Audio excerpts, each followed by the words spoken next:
ശ്രീഗുരുഭ്യോ നമഃ.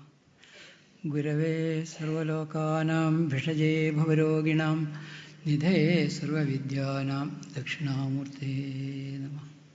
ശിവം ശിവകരം ശാന്തം ശിവാത്മാനം ശിവോത്തമം ശിവമാർഗപ്രണേതാരം പ്രണതോസ്മി സദാശിവം. സദാശിവസമാരംഭാം ശങ്കരാചാര്യമധ്യമാം അസ്മദാചാര്യപര്യന്താം വന്ദേ ഗുരുപരമ്പരാം.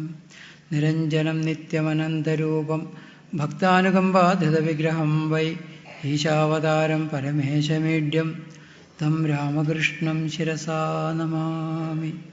യഥാഗ്നേർദാഹികാ ശക്തി രാമകൃഷ്ണേ സ്ഥിതാ ഹിയ സർവവിദ്യാസ്വരൂപാം താം ശാരദാം പ്രണമാമ്യഹം. പരതത്വേ സദാലീനോ രാമകൃഷ്ണസമാജ്ഞയാ യോ ധർമ്മസ്ഥാപനരതോ വീരേശം തം നമാമ്യഹം. മൂകം കരോതി വാചാലം പങ്കും ലംഘയതേ ഗിരിം യത്കൃപാതമഹം വന്ദേ പരമാനന്ദമാധവം.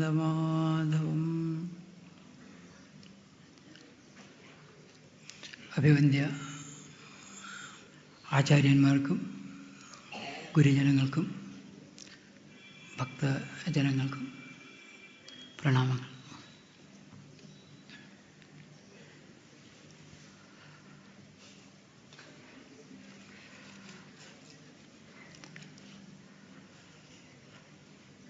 ഇവിടെ ഇങ്ങോട്ട് കയറി വന്നപ്പോൾ തന്നെ നൈമിശാരണ്യെന്ന് കേട്ടിട്ടേ ഉള്ളൂ. ആ പഴയ 1000 കൊല്ലത്തെ സത്രം നടന്ന നൈമിശാരണ്യൻ എങ്ങനെ ആയിരുന്നു എന്ന് നമുക്കൊന്ന് ഭാവന ചെയ്യാൻ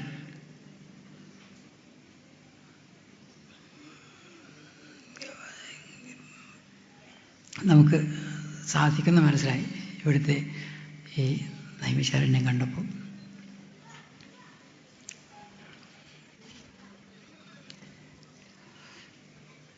ഇവിടെ അഷ്ടമസ്കന്ധത്തിൽ 15-ാം അധ്യായം മുതൽ 24-ാം അധ്യായം വരെ ഉള്ള ഭാഗങ്ങളെക്കുറിച്ചാണ് എന്നോട് സംസാരിക്കാൻ പറഞ്ഞത്. അതിൽ പ്രധാനമായിട്ട്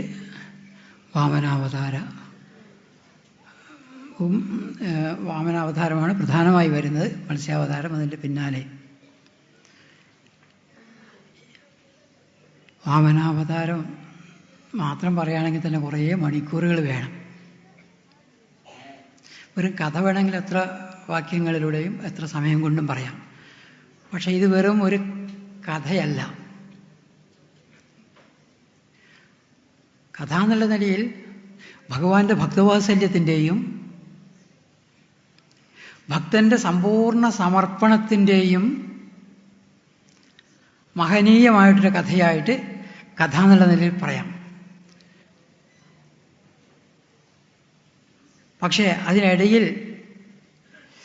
ഇടയിലായി ആദ്യം മുതലേ നമുക്ക് നമ്മുടെ ജീവിതത്തിൽ പകർത്താനുള്ള ഒരുപാട് ഉപദേശങ്ങൾ, സ്തുതികൾ, അറിയേണ്ടതായിട്ടുള്ള കാര്യങ്ങൾ വളരെയധികം സൂക്ഷ്മമായിട്ട് നമ്മൾ പഠിക്കുമ്പോഴാണ് നമുക്ക് അത് മനസ്സിലാവുക. പിന്നെ അവതാരം എന്നുള്ള നിലയിൽ ഇതര അവതാരങ്ങളിൽ നിന്ന് വ്യത്യസ്തമായിട്ട് തോന്നിയിരിക്കുന്ന ഒന്ന്, മറ്റവതാരങ്ങളിലൊക്കെ ഒരു വിഭാഗം ജയിക്കും, ഒരു വിഭാഗം തോൽക്കും, ജയാപജയങ്ങളൊക്കെ ഉള്ളത്. ഇവിടെ 2 വിഭാഗവും അല്ലെങ്കിൽ എല്ലാ ആളുകളും സന്തുഷ്ടരാണ്. കൃഷ്ണാവതാരത്തിൽ പല ദുഷ്ടന്മാരെ നിഗ്രഹിക്കുകയൊക്കെ ചെയ്തിട്ടുണ്ട്. അപ്പോൾ എങ്ങനെയായാലും നമ്മൾ പെട്ടെന്ന് നമ്മുടെ ഒരു നില വെച്ച് നോക്കിയാൽ അവിടെ ജയാപജയങ്ങളുണ്ട്, അപജയങ്ങളൊക്കെ ഉണ്ട്. ഇവിടെ അതൊന്നുമില്ല. ഇവിടെ ജയിച്ച ആളും തോറ്റ ആളും എല്ലാം വിജയിക്കുക ചെയ്തിട്ടുള്ളത്. അത് കഥ എന്നുള്ള നിലയിൽ തന്നെ അതങ്ങനെയാണ്. പ്രധാനമായിട്ട് അത് മൊത്തത്തിൽ പറയുകയാണെങ്കിൽ ഭഗവാന്റെ ഭക്തവാത്സല്യം, അപാരമായ ഭക്തവാത്സല്യം, അതെങ്ങനെയാണ് ഭക്തനെ അനുഗ്രഹിക്കുന്നത്. അത് വായിക്കുമ്പോൾ നമ്മൾ, അല്ലെങ്കിൽ പഠിക്കുമ്പോൾ, വായിച്ചാൽ പോലെ പഠിക്കുമ്പോൾ കുറേശ്ശെ നമ്മൾക്ക് അത് ബോധ്യം വരും. അതുപോലെ ഭക്തൻ്റെ സമ്പൂർണ്ണ സമർപ്പണം. നമ്മളെന്തോ ഈ നാട്ടിൽ, പ്രത്യേകിച്ച് കേരള നാട്ടിൽ തെറ്റായിട്ട് ഒരു കഥ ഇങ്ങനെ പ്രചരിച്ച് അത് തിരുത്താൻ പറ്റാത്തൊരവസ്ഥയിലായിരിക്കുന്നു. മഹാബലിയെ പാതാളത്തിലേക്ക് ചവിട്ടിത്താഴ്ത്തുകയും അതുപോലെയുള്ള കഥകൾ, എന്നിട്ട് കൊല്ലത്തിലൊരു തവണ പ്രജകളെ വന്ന് കാണാനും ഉള്ളൊരു അനുവാദം കൊടുക്കുകയും ഇനി വേറെ എവിടെയും പോകണ്ടെന്ന് വിചാരിച്ചിട്ട് കൂടെ തന്നെ മഹാവിഷ്ണു കൂടെ വരുന്നു എന്നൊക്കെ ഉള്ള ഈ ഇത്രയും ഇതിനെ ഈ മഹത്തായിട്ടുള്ള കഥയെ വഷളാക്കിയിട്ടുള്ളൊരു കഥ ഉണ്ടോയെന്ന് സംശയമാണ്. ഇവിടെ തുടങ്ങുന്നത്, ഈ ഭാഗം തുടങ്ങുന്നത് പാലാഴി മഥനം കഴിഞ്ഞ് അമൃത് ഒക്കെ കിട്ടി. അത് നമുക്കറിയുന്ന കഥയാണ്, ഇന്നലെ പറഞ്ഞിട്ടുണ്ടാവുമെന്ന് വിചാരിക്കുന്നു.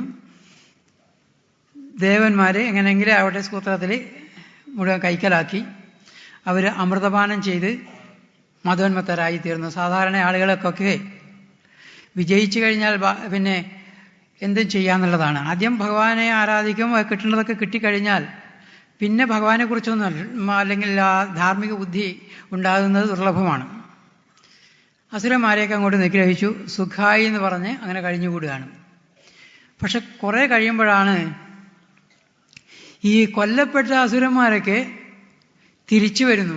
ഈ പാലാഴി മഥനം നടക്കുന്ന സമയത്ത് മഹാബലി എന്നല്ല, ഇന്ദ്രസേനൻ ആയിരുന്നു അന്നത്തെ അസുര രാജാവ്. അപ്പോൾ മഹാബലിയെ ഉൾപ്പെടെ കൊന്നു കഴിഞ്ഞതാണ്. ഇനി പേടിക്കണ്ടെന്ന് വിചാരിച്ചു. അപ്പോഴാണ് കുറച്ച് കഴിയുമ്പോൾ കൂടുതൽ വർദ്ധിത വീര്യരായിട്ട്, കൂടുതൽ ശക്തരായിട്ട് അവർ തിരിച്ചു വരുന്നത്.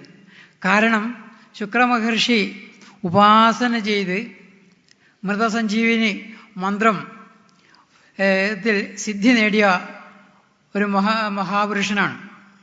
ആ മഹർഷി തൻ്റെ ശിഷ്യന്മാരെ നഷ്ടപ്പെടുമ്പോൾ ആർക്കും അത്ര സന്തോഷമുള്ള കാര്യമാവില്ല. അവർക്കൊക്കെ ജീവൻ കൊടുത്തു ഈ സിദ്ധി ഉപയോഗിച്ചിട്ട്. മന്ത്രം ചൊല്ലി സിദ്ധി വരുത്തിയതാണ്. അപ്പോൾ അത് സ്വാഭാവികമായിട്ട് അതിൻ്റെ ഫലം കിട്ടാതിരിക്കില്ല ആ സങ്കല്പത്തോടു കൂടി ചെയ്താൽ. ഏത് മന്ത്രവും അതെ, ഏത് മന്ത്രവും നമ്മൾ ഏത് സങ്കല്പത്തോടു കൂടി ചെയ്യുന്നുവോ ആ സങ്കല്പം പൂർത്തിയാവും, നമ്മളത് വേണ്ടതുപോലെ ഉപാസിച്ചാൽ. അങ്ങനെയാണ് മൃതസഞ്ജീവിനി മന്ത്രം ജീവനുള്ളതായി തീർന്നത്. അപ്പോൾ മഹാബലിയെയും അതുപോലെ അസുരന്മാരെയൊക്കെ ജീവിപ്പിച്ചു. അപ്പോൾ തീർച്ചയായിട്ടും മഹാബലിക്ക് ജീവൻ തന്ന ഗുരുനാഥനോട് ഭക്തി ഉണ്ടാവാതിരിക്കാൻ പറ്റില്ല. കൂടുതൽ ഭക്തി ഉണ്ടായി. കൂടുതൽ ഭക്തി ഗുരുനാഥനോട് വരുമ്പോൾ കൂടുതൽ വാത്സല്യം ശിഷ്യരോടുണ്ടാവുന്നത് സ്വാഭാവികമാണ്. അങ്ങനെ തൻ്റെ ശിഷ്യനെ ലോകജേതാവാക്കും ആക്കണമെന്ന് ശുക്രമഹർഷി നിശ്ചയിച്ചു. അതിനായിട്ടുള്ള വിശ്വയാഗം ചെയ്യിച്ചു. വിശ്വയാഗം വളരെ ഭംഗിയായിട്ട് കഴിഞ്ഞു.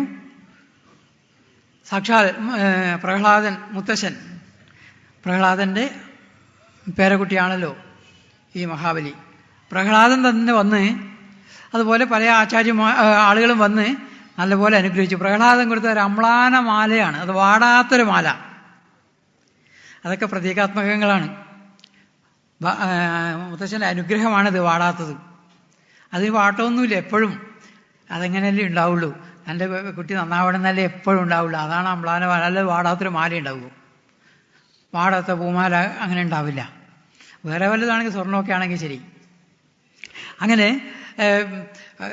ശുക്രമഹർഷി ശംഖ് കൊടുത്തു. അത് ജ്ഞാനം പകർന്നു കൊടുത്തു. ഇതുപോലെ പല ആളുകളും പലതും കൊടുത്തു. കൂടുതൽ ശക്തനായി കഴിഞ്ഞപ്പോൾ ഇനി എന്ത് ചെയ്യണം? ദേവലോകം കീഴടക്കണം. അങ്ങോട്ട് പോകുമ്പോൾ തന്നെ ശംഖ് വിളിക്കുന്ന കേൾക്കുമ്പോൾ തന്നെ ദേവന്മാർ ഇതെന്താ പേടിച്ചു. അവർ ഓടിച്ചെന്ന് ഗുരുനാഥനടുത്ത് ചെന്നു. ഗുരുനാഥനോട് പറഞ്ഞു, ദാസുരന്മാർ വരുന്നു, അവരൊക്കെ ചത്തുപോയതാണ്, എന്താണെന്നറിയില്ല, വരുന്നു. ബൃഹസ്പതി ഒന്ന് ചിന്തിച്ചു, ഇപ്പം അവരുടെ കാലമാണ്, അവരോട് എതിരിടാനൊന്നും പറ്റില്ല. അതുകൊണ്ട് ഇപ്പോൾ ഇവിടെ നിന്ന് വിട്ടു നിൽക്കുകയാണ് നല്ലത്. അല്ല, അങ്ങ് ഞങ്ങളുടെ ഗുരുനാഥനല്ലേ? അവരുടെ ഗുരുനാഥൻ്റെ ശക്തി കൊണ്ടാണ് അസുരന്മാരെ വലുതായി വന്നതെങ്കിൽ ഞങ്ങളുടെ ഗുരുനാഥൻ അങ്ങാണല്ലോ, അങ്ങേ ഞങ്ങളെ രക്ഷിക്കണം. അതിന് കാലം ഒരു പ്രധാന ഘടകമാണ്.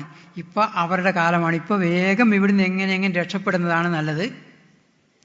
വേഷം മാറിയിട്ടോ എങ്ങനെയെങ്കിലും വേഗം ദേവന്മാരൊക്കെ വേഷം മാറി. സ്കന്ധപുരാണത്തിൽ കാണാം ഓരോരാൾ ഏതൊക്കെ വേഷം എടുത്തു എന്നൊക്കെ. അതിനൊന്നും വലിയ അർത്ഥം നമുക്ക് കാണാൻ പറ്റില്ലെങ്കിലും ദേവേന്ദ്രനൊരു മയിലായി, യമനൊരു കാക്കയായി, കുബേരൻ ഒരു കീരിയായി, അഗ്നി ചെമ്പോത്തായി, ഇങ്ങനെയൊക്കെ കുറേ കഥകളൊക്കെ അവിടെ കാണാം. വാമനപുരാണത്തിലും സ്കന്ധപുരാണത്തിലൊക്കെ അത് വിവരിച്ചിട്ട് കാണാം. ഇങ്ങനെ വേഷം മാറി നടന്നു. അല്ലെങ്കിൽ കയ്യിൽ കിട്ടിയാൽ പിടിച്ച് കൊന്നാലോ. അതുകൊണ്ട് യുദ്ധമൊന്നും കൂടാതെ തന്നെ ദേവലോകവും കൂടെ കൈയടക്കി 3 ലോകങ്ങളുടെയും അധിപതിയായി വളരെ നല്ല ഭരണം, നല്ല പോലെ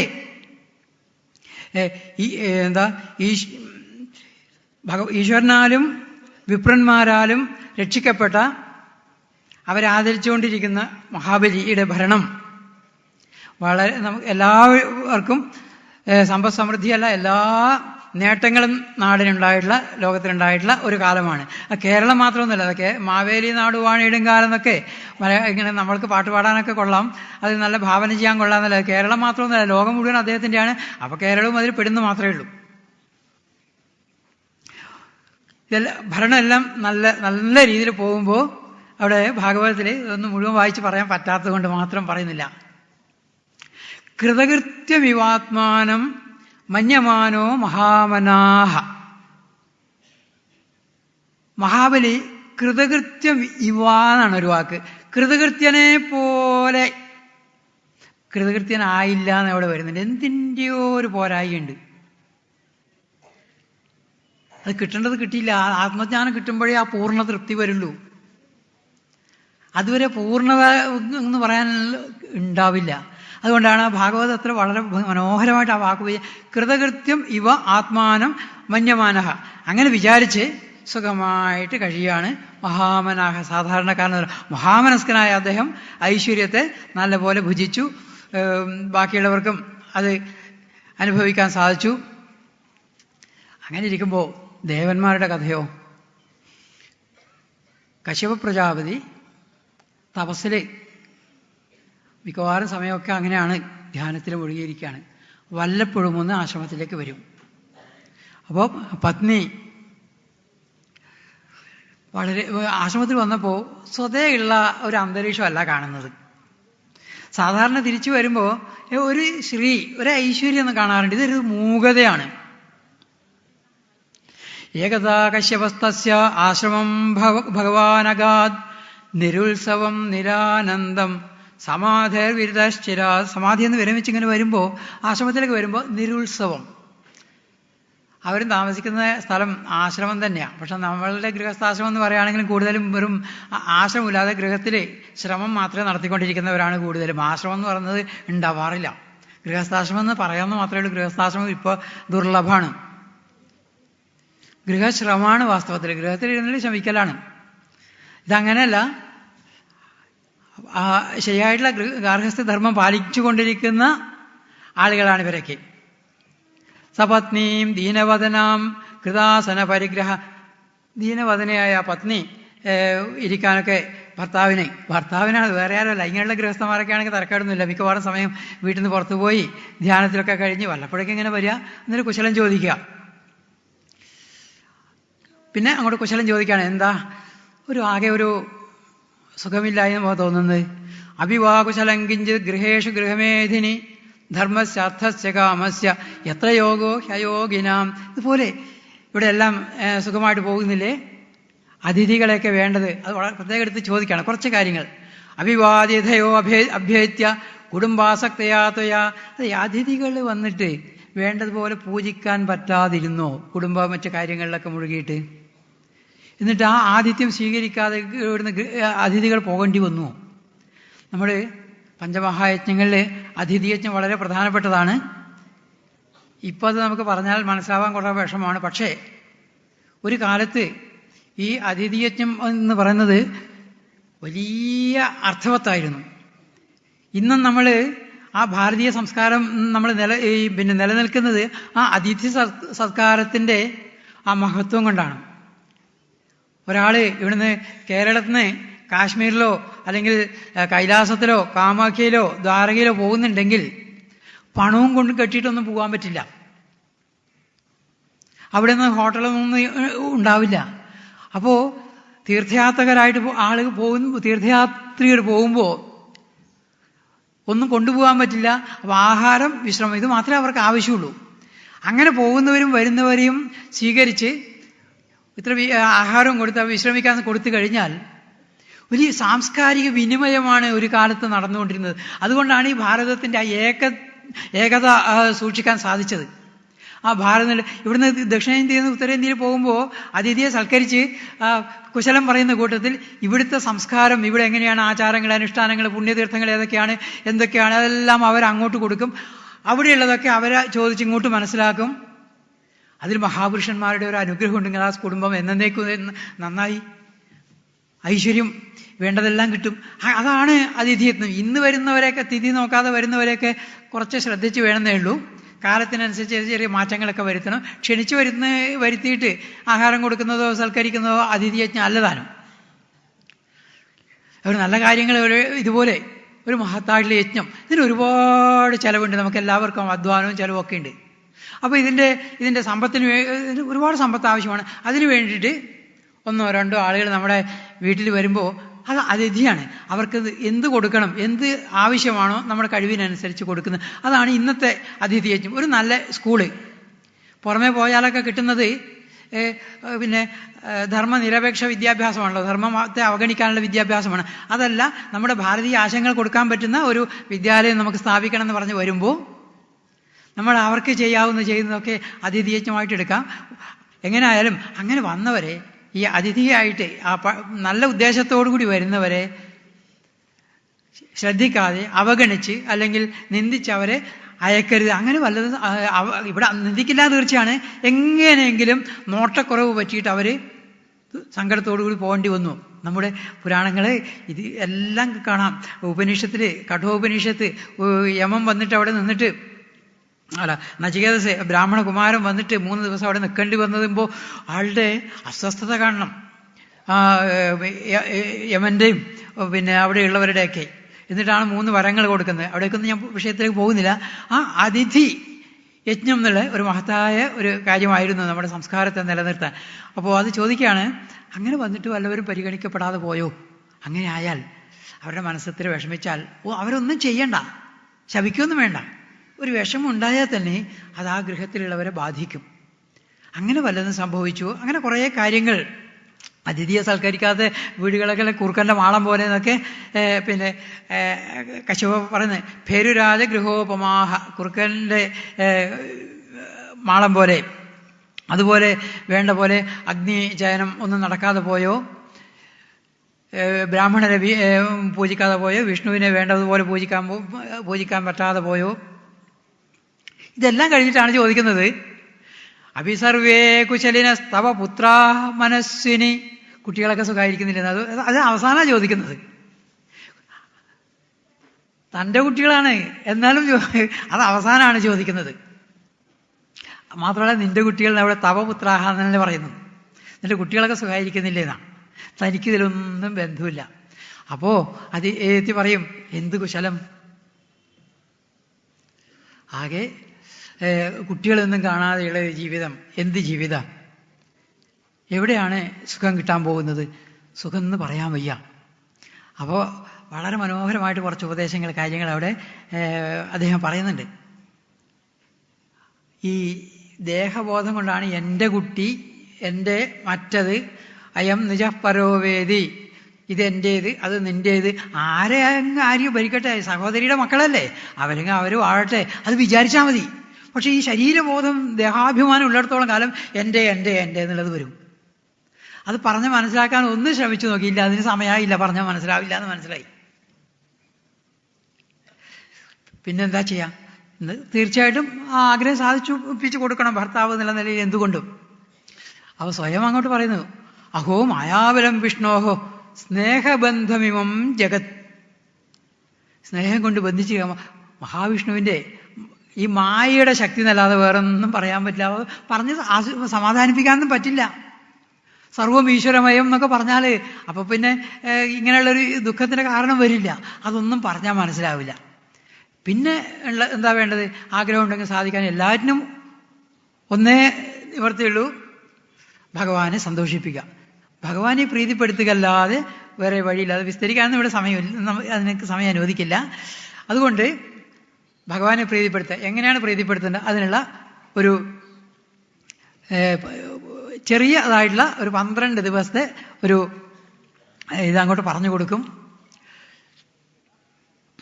പയോവ്രതം അനുഷ്ഠിക്കാൻ വേണ്ടിയിട്ട് ആ കാലത്ത് എങ്ങനെ സ്തുതിക്കണം,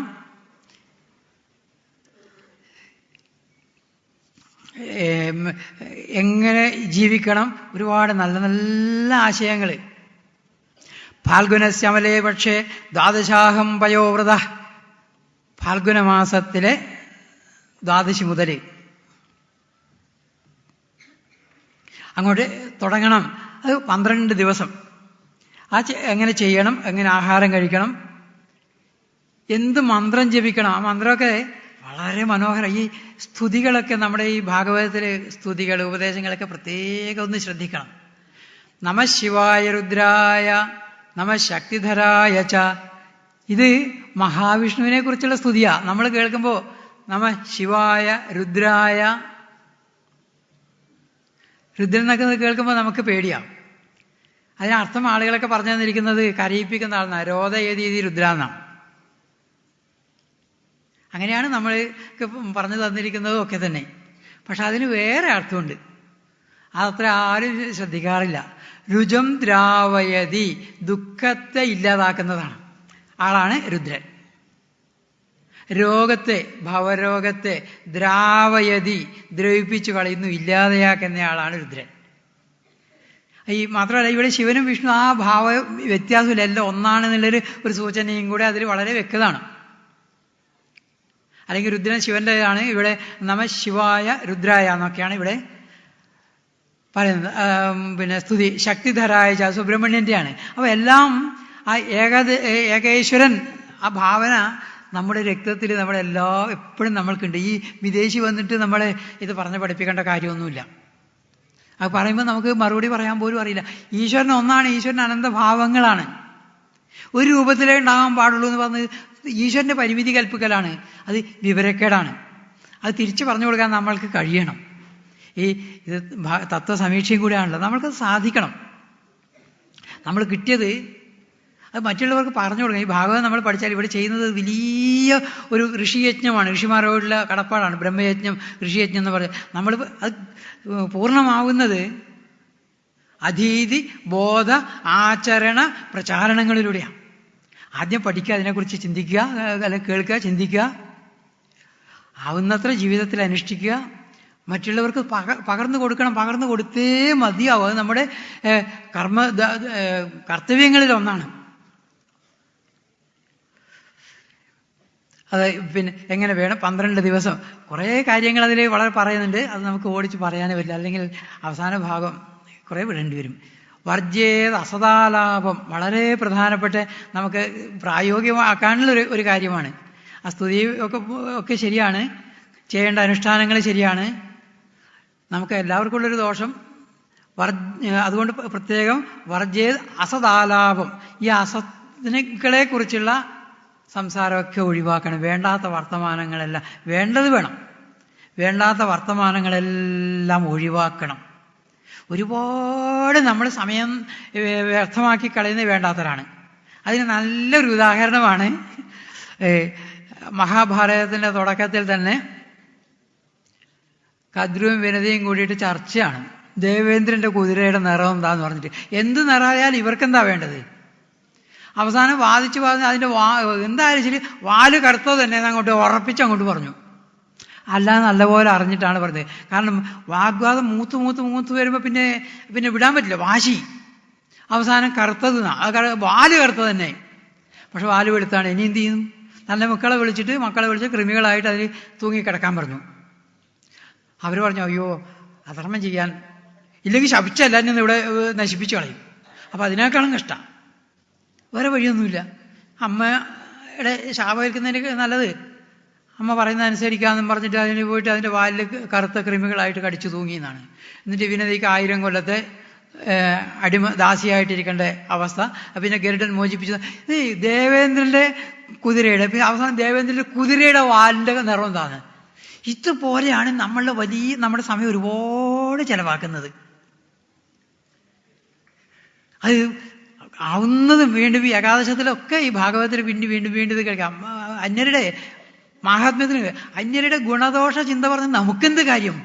നമ്മൾ നന്നായാൽ നന്നായി. അതിന് സത്യം കണ്ടെത്തിയവരുടെ വാക്കുകൾ നമ്മൾ വായിക്കുക, മനനം ചെയ്യുക, അത് ഉൾക്കൊള്ളാൻ ശ്രമിക്കുക.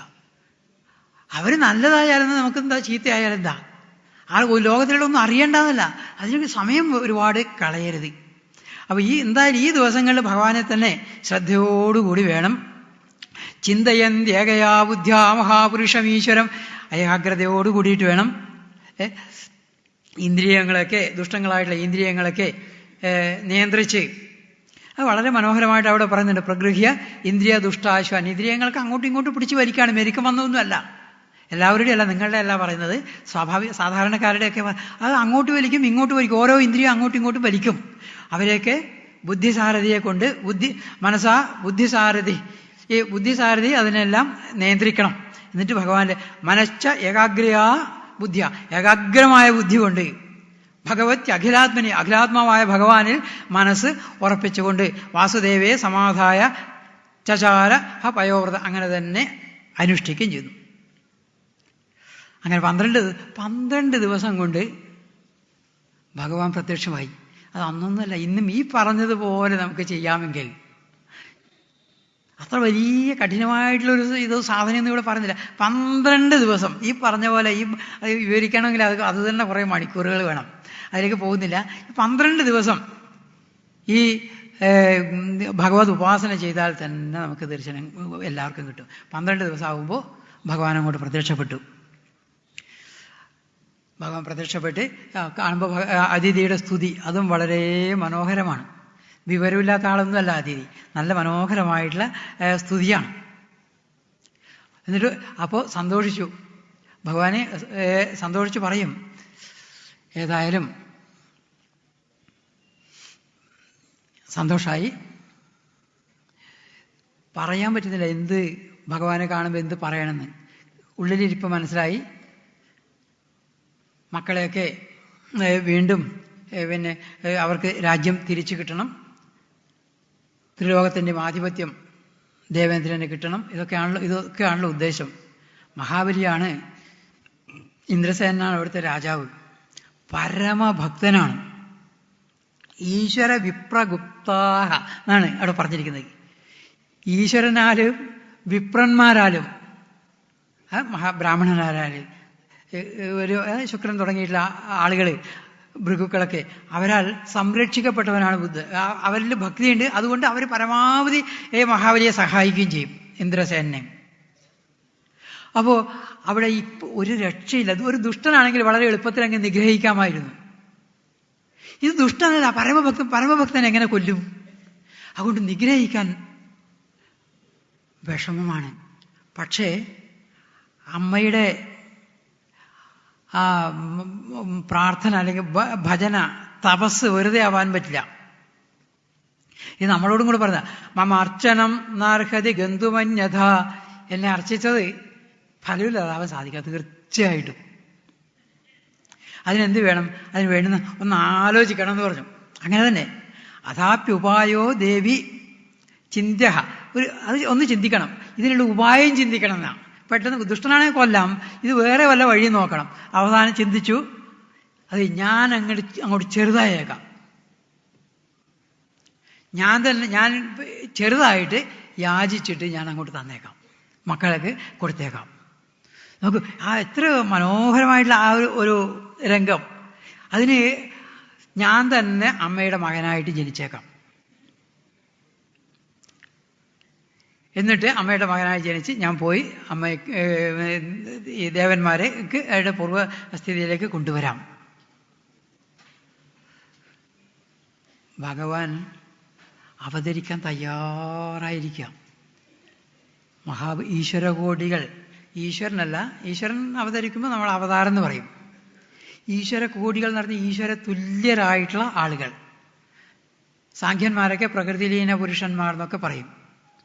ശ്രീരാമകൃഷ്ണ വചനാമൃതം വായിച്ചവർക്കൊക്കെ ഈശ്വര കോടികൾ, നിത്യമുക്തന്മാർ, മുമുക്ഷുക്കൾ, ഇങ്ങനെ ജീവന്മാരെ പലത് തരംതിരിച്ച് കാണാം.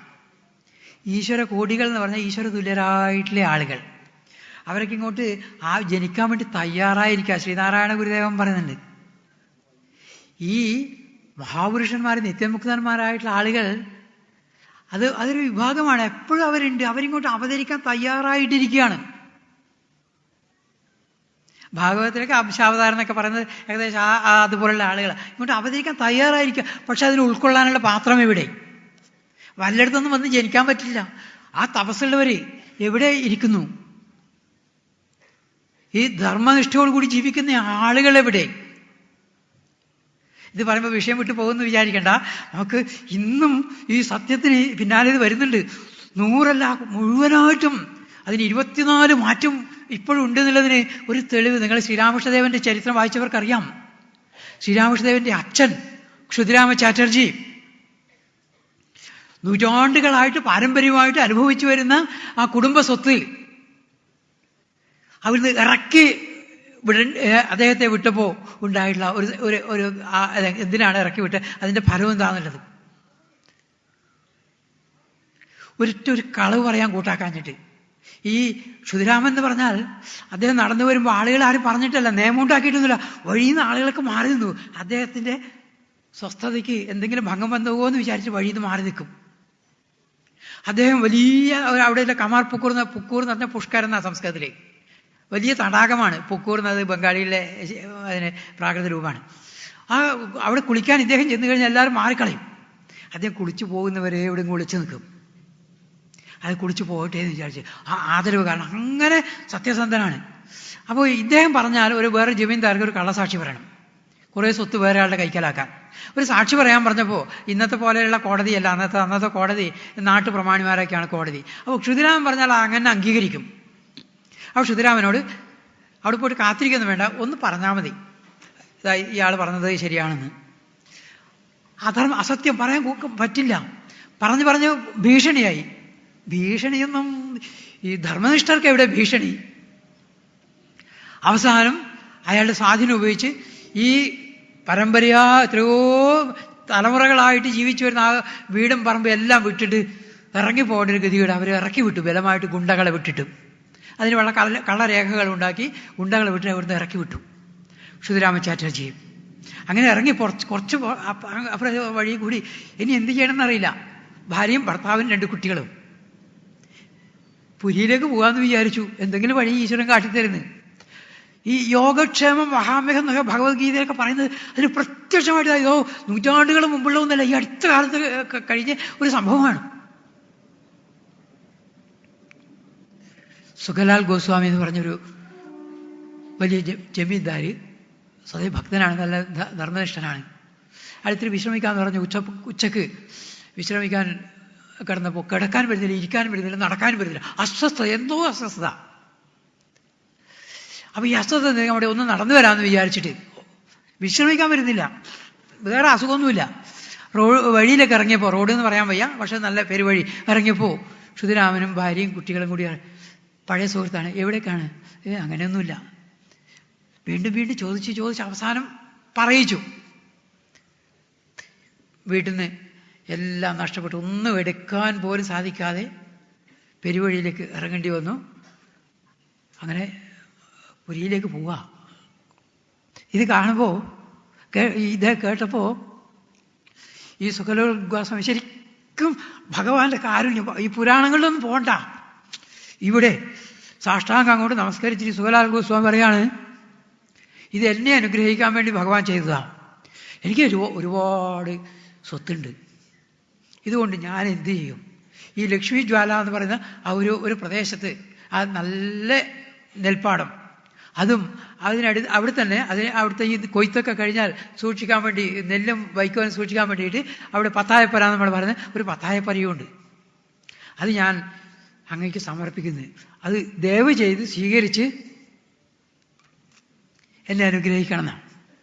നോക്കൂ, ഭഗവാൻ യോഗക്ഷേമം ഒരു കള പറയാൻ കൂട്ടാക്കാത്തത് അത്രയേ ഉള്ളൂ.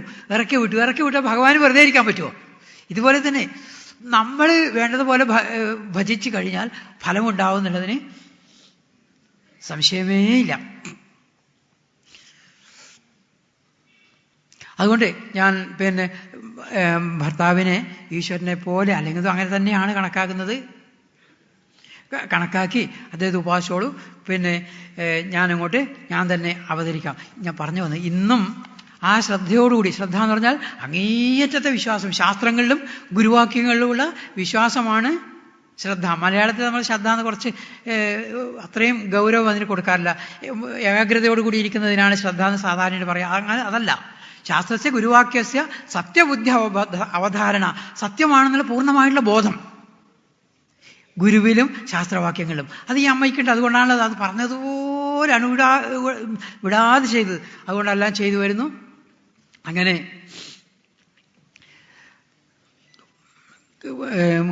കശ്യപനോട് ഇത് രഹസ്യമാക്കി വെച്ചേക്കണമെന്ന് പ്രത്യേകം പറഞ്ഞു. കാരണം നമ്മൾക്കൊക്കെ ഉള്ള എന്തെങ്കിലും ഒരു ചെറിയ അനുഭവം വരുമ്പോഴൊക്കെ അത് ഉടനെ പ്രചരിപ്പിക്കും. എനിക്ക് അങ്ങനെ ഉണ്ടായി, എനിക്കിങ്ങനെ ഉണ്ടായി. ഇത് ആരോടും പറയണ്ട, രഹസ്യമായിട്ട് വെക്കണം.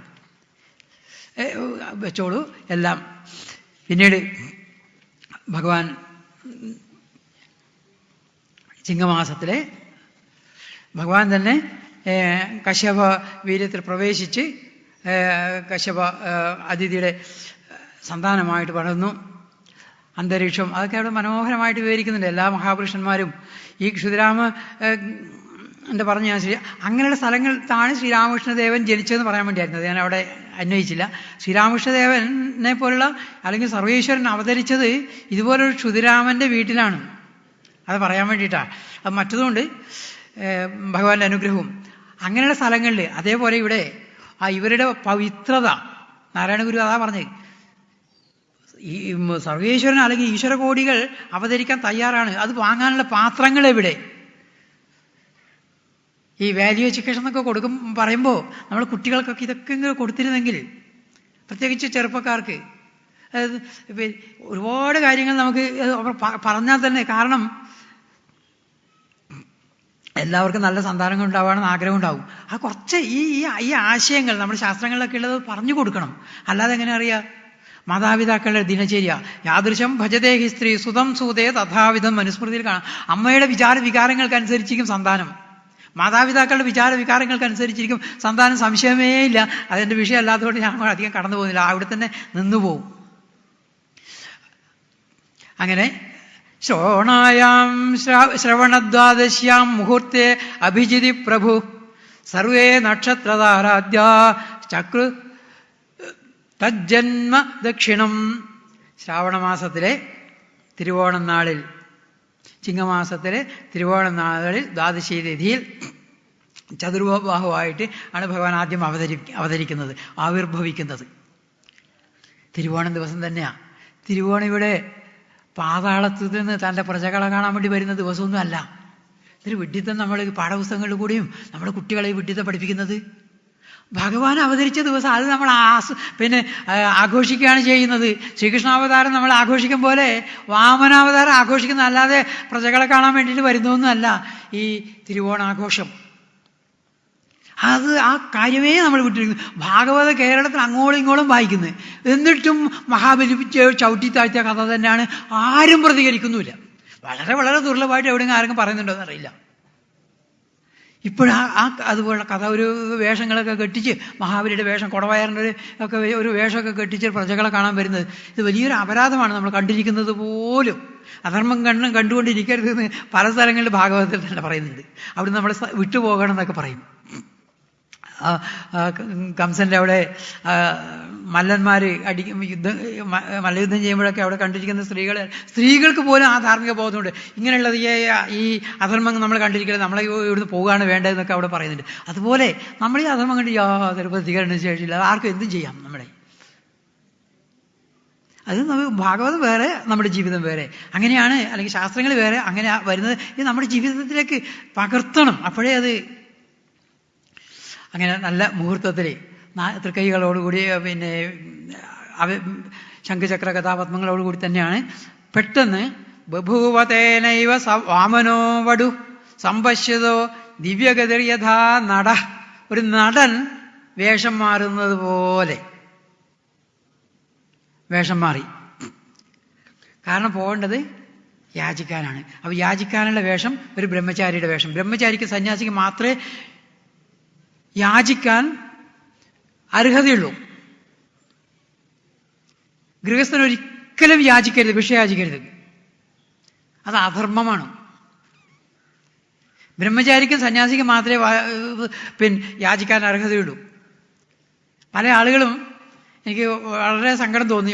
ഒരു ഭാഗവത സത്രത്തിൽ എനിക്ക് വിഷയമായിരുന്നു, അതുകൊണ്ട് ഞാനത് കുറെ കൂടുതൽ പറഞ്ഞിട്ടുണ്ട്. സുദാമ ബ്രാഹ്മണനെ ഒരു ഭിക്ഷ എടുക്കുന്ന ഒരു യാചകനായിട്ട് ചിത്രീകരിച്ചത് വലിയ അപരാധമാണത്. ഭാഗവതത്തിലില്ലാത്ത കാര്യമാണ്. അദ്ദേഹത്തിന് സന്താനവുമില്ല, അദ്ദേഹം ഭിക്ഷ എടുത്തിട്ടില്ല.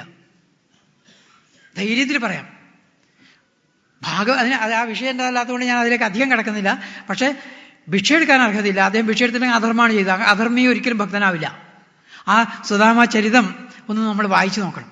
സന്താനമില്ല, ഉണ്ടെന്ന് പറയാൻ ഒരു ന്യായവും അതിലില്ല. ഭിക്ഷ എടുത്തു എന്നുള്ളതിനുമില്ല.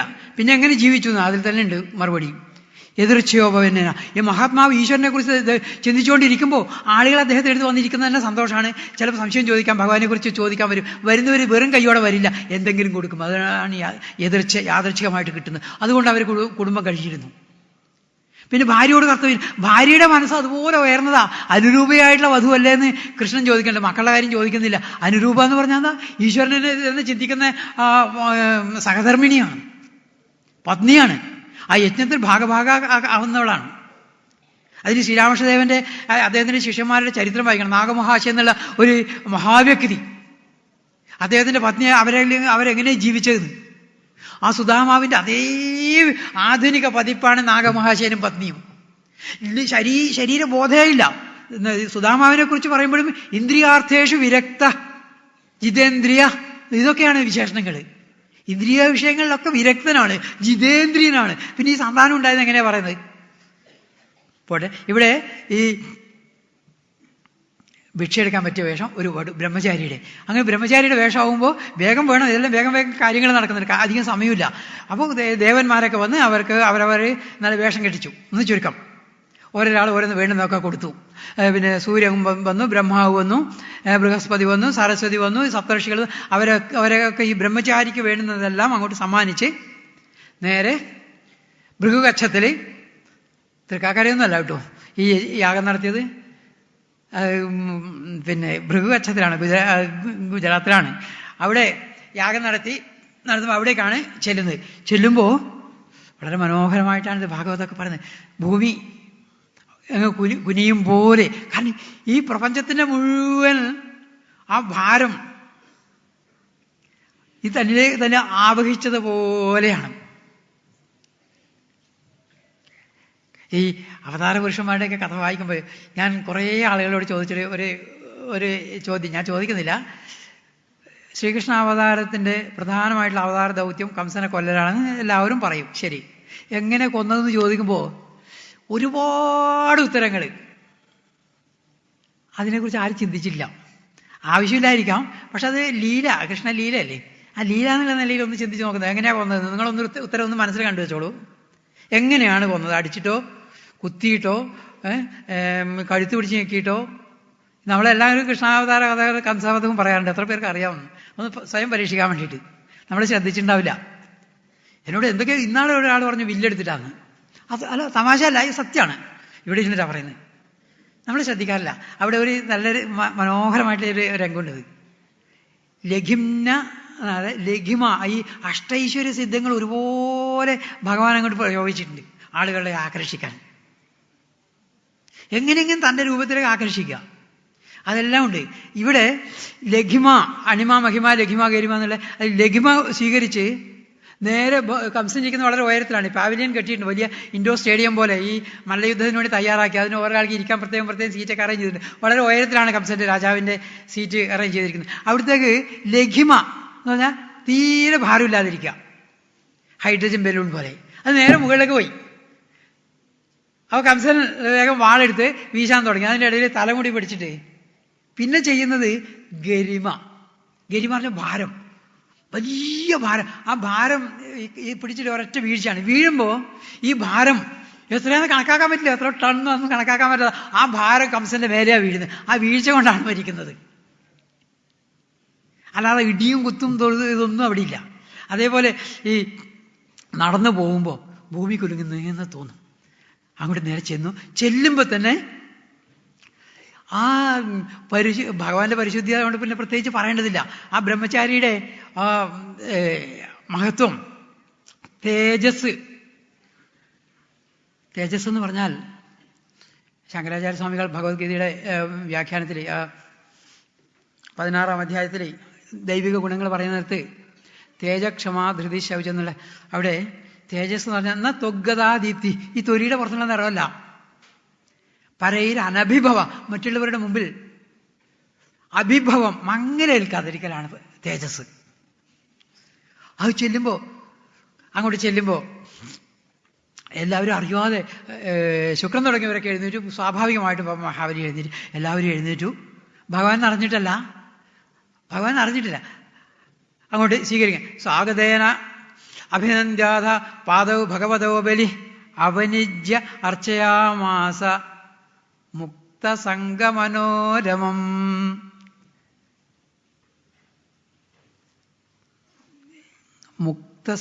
സംഘമൊക്കെ ത്യജിച്ചവരുടെ മനസ്സ് രമിക്കുന്ന സ്ഥലമാണ് ഭഗവാന്റെ പാദം.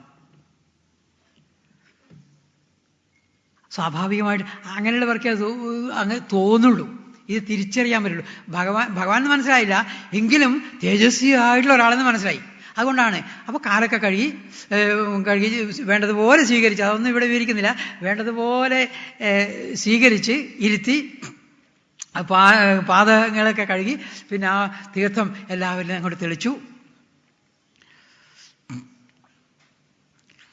പിന്നെ അങ്ങോട്ട് എന്താണ് വേണ്ടത്, ഏതൊരു കാര്യത്തിനാണ് ഇങ്ങോട്ട് എഴുന്നള്ളിയത് ഈ യാഗവേദിയിലേക്ക്.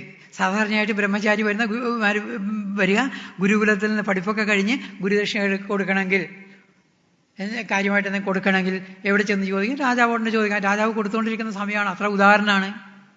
അതല്ലെങ്കിൽ സ്ത്രീധനം കൊടുക്കാൻ, പണ്ടൊക്കെ സ്ത്രീക്ക് അങ്ങോട്ടാണ് കൊടുക്കേണ്ടിയിരുന്നത്, അപ്പോൾ സ്ത്രീധനം കൊടുക്കാൻ, അല്ല വേറെ വല്ല കന്യാകയെ വേണോ, അത് രാജാവ് വിചാരിച്ച എളുപ്പത്തിലാവും. അങ്ങനെ വല്ലതും ഉദ്ദേശിച്ചിട്ടാണോ? വളരെ മനോഹരമായിട്ട് ആ വാക്ക് തന്നെ, ഈ മഹാബലി വാമനന്റെ വാക്കുകൾ തന്നെ ഹനുമാൻ ശ്രീരാമൻ്റെ അടുത്ത് ചെന്ന് മനോഹരമായിട്ട് ഇങ്ങനെ വേഷം മാറിയിട്ട് ചെന്നൊരു ബ്രഹ്മചാരിയുടെ വേഷത്തിൽ സംസാരിക്കുന്നുണ്ട്. വളരെ മനോഹരമാണ് ആർക്ക്. ഇതെല്ലാം കുറേ അങ്ങോട്ട് ഞാൻ വിവരിക്കാൻ പോയ സമയമില്ല. കേട്ടതിന് ശേഷം രാമൻ ലക്ഷ്മണ 4 വേദങ്ങളും പഠിക്കാത്ത ഒരാൾക്ക് ഇങ്ങനെ സംസാരിക്കാൻ പറ്റില്ല. സംസ്കൃതം ഇവൻ തറവായിട്ട് പഠിച്ചിട്ടുണ്ട്.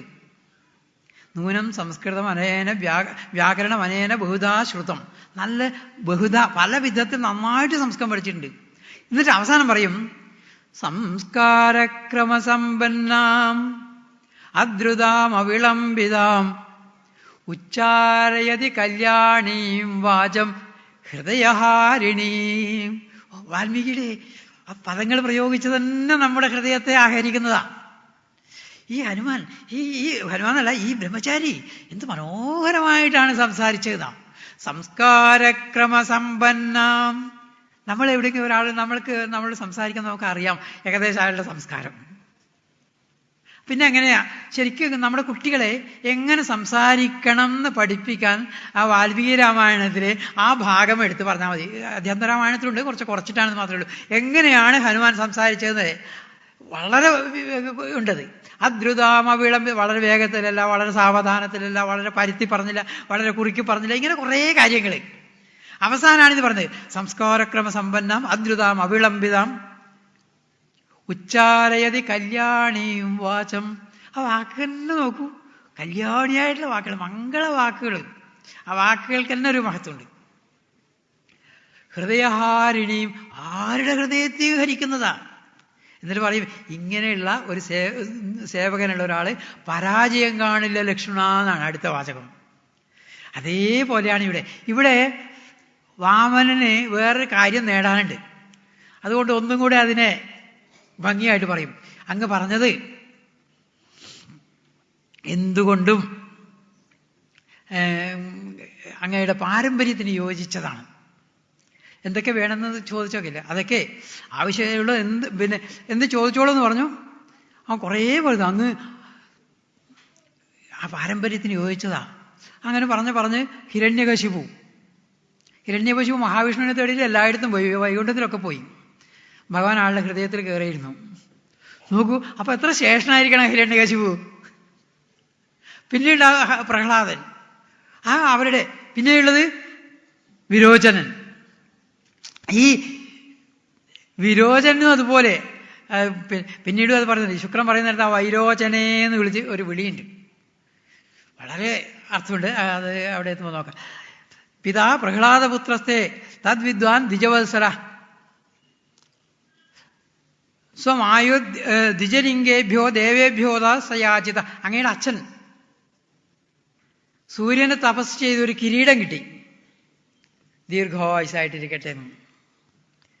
അറിഞ്ഞുകൊണ്ട് തന്നെ ദേവന്മാർ വന്നിട്ട് ഒരു പുരാണത്തിൽ ദേവന്മാർ എന്ന് പറഞ്ഞാൽ വേറെ ദിക്കിലൊരു മോഹിനി തന്നെയാണ് പറയുന്നത്. മോഹിനി വന്നിട്ട് ഈ ദേവന്മാരെ പറഞ്ഞ് വേഷം കെട്ടി വന്നിട്ട് ആ കിരീടം ചോദിച്ചു, അത് കൊടുത്തു. അത് കൊടുത്താൽ മരണം ഉറപ്പാണ്, അല്ലെങ്കിൽ മരിക്കില്ല.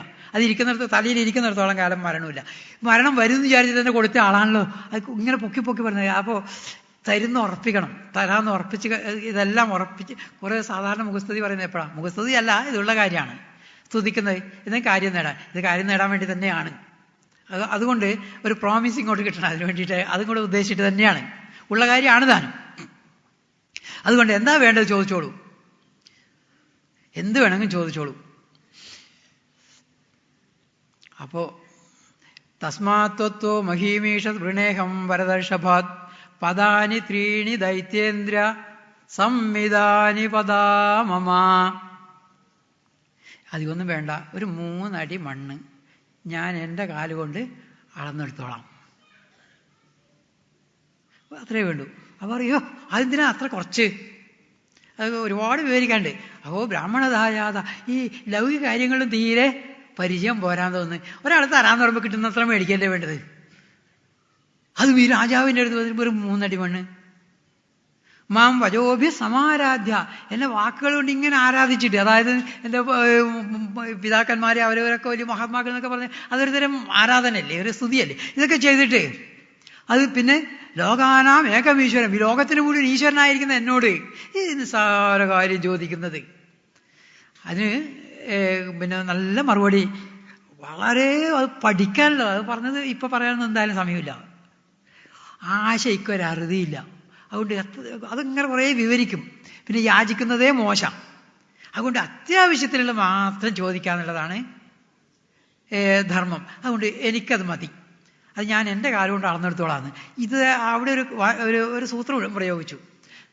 നമ്മൾ ആരെങ്കിലും പോയി എനിക്കൊരു പറ നെല്ല് വേണമെന്ന് പറഞ്ഞാൽ എനിക്കൊരു പറ നെല്ല് വേണം, ഞാൻ അളന്നെടുത്തോളാന്ന് പറയാറില്ല, ആടിങ്ങോട്ട് അളന്ന് തരികയുള്ളൂ. ഇവിടെ അതുകൊണ്ട് മുൻകൂർ ജാമ്യം എടുക്കുന്നതെന്നൊക്കെ പറയില്ല. അതുപോലെ ഞാൻ എൻ്റെ കാലം കൊണ്ട് അളന്നെടുത്തോളാന്ന്.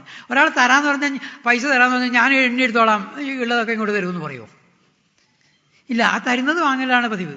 ഇതങ്ങനെയല്ല, ഇത് അപ്പുറം കണ്ടുകൊണ്ട് ആണ് പറയുന്നത് ഞാൻ എൻ്റെ കാലം കൊണ്ട് അളന്നെടുത്തോളാം. ശരി, തന്നിരിക്കുന്നു എന്ന് പറഞ്ഞു.